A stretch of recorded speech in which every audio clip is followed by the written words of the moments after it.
Hello everyone and welcome back once again to the Bible. Each week we read out one chapter of the book of Acts.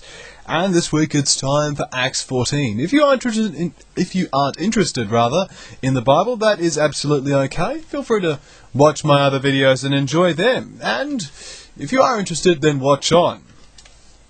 Alright, well let's get straight to it, shall we? Acts 14.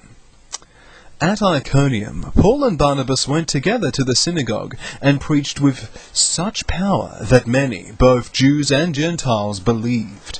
But the Jews who spurned God's message stirred up distrust among Gentiles against Paul and Barnabas, saying all sorts of evil things about them. Nevertheless, they stayed there a long while, preaching boldly, and the Lord proved their message was from him by giving them the power to do great miracles. But the people of the city were divided in their opinion about them. Some agreed with the Jewish leaders, and some backed the apostles. When Paul and Barnabas heard of a plot to incite a mob of Jews, Gentiles, and Jewish leaders to attack and stone them, they fled for their lives, going to the cities of Lystra, Derbe, and the surrounding area, and preaching the good news there. While they were at Lystra, they came upon a man with crippled feet who had been that way from birth, and so he had never walked. He was listening as Paul preached, and Paul noticed him and realized he had faith to be healed. So Paul called to him, "Stand up!" And the man leaped to his feet and began walking. When the listening crowd saw what Paul had done, they shouted, in their local dialect of course, "These men are gods in human bodies!" They decided that Barnabas was the Greek god Jupiter, and that Paul, because he was the chief speaker, was Mercury. The local priest of the temple of Jupiter, located on the outskirts of the city, brought them cartloads of flowers and prepared to sacrifice oxen to them at the city gates before the crowds. But when Paul and Barnabas saw what was happening, they ripped their clothing in dismay and ran out among the people, saying, "Men, what are you doing? We are merely human beings like yourselves. We have come to bring you the good news that you are invited to turn from the worship of these foolish things and pray instead to the living God who made heaven and earth and sea and everything in them.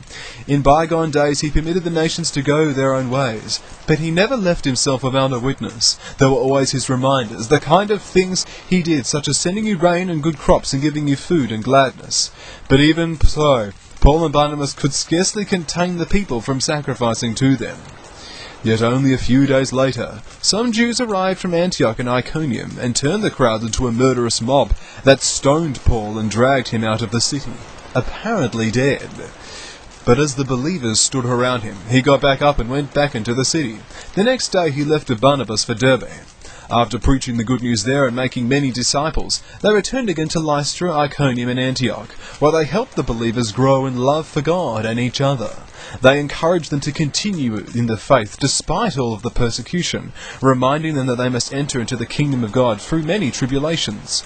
Paul and Barnabas also appointed elders in every church and prayed for them, with fasting, turning them over to the care of the Lord in whom they trusted.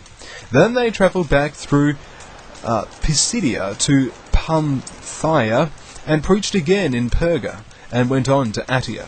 Finally they returned by ship to Antioch, where their journey had begun and where they had been committed to God for the work now completed. Upon arrival they called together the believers and reported on their trip, telling how God had opened the door of faith to the Gentiles too, and they stayed there with the believers at Antioch for a long while. And that concludes Acts 14. Stay with us next week for Acts 15. I hope that it's been a great time. Happy Father's Day, God bless, and keep enjoying everything here at KonfluxGames.